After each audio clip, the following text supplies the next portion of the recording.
سبحان الله، يعني اختلاف الجو هنا القصيم بالضبط، يعني مع الجهة ذي ورايح شمس كما تشوفون بالجوال واضح، يعني غيوم متقطعة على خفيف وفي شمس.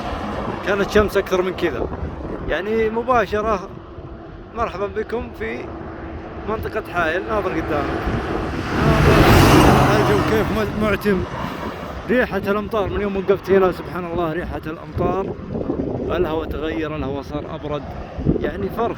الجوال ما أدري ليش ما وضح لي، لكن هنا في شمس والجو طبيعي جدا. هنا لا، هنا الجو اسكت، هنا الجو مظلم شوي، يعني فيه ظلام الغيوم، ظلام المطر، ظلام السحب اللي مليانة مطر مباشرة عند مدخل حائل. مرحبا بكم في منطقة حائل. عفوا، شوف بروق ورعود، سبحان الله، كأنه جزء مختلف. وينك يا الزعاق عني؟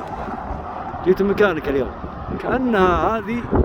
كأن الخط هذا الخط فاصل بين جو الأمطار والغيوم وبروق ورعود، والجو هذا جو الشمس، جو معتدل، يعني شيء غريب. يعني لو اني صورت قبل النقطة اللي أنا يمكن 200 متر بيختلف الجو تماما، بيكون هناك في شمس وفي. لو رحت داخل الآن تشوفون الجو مختلف.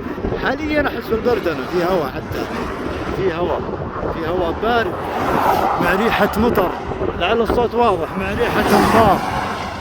فما أدري هذه النقطة لها مسمى، والله ما عندي خبر.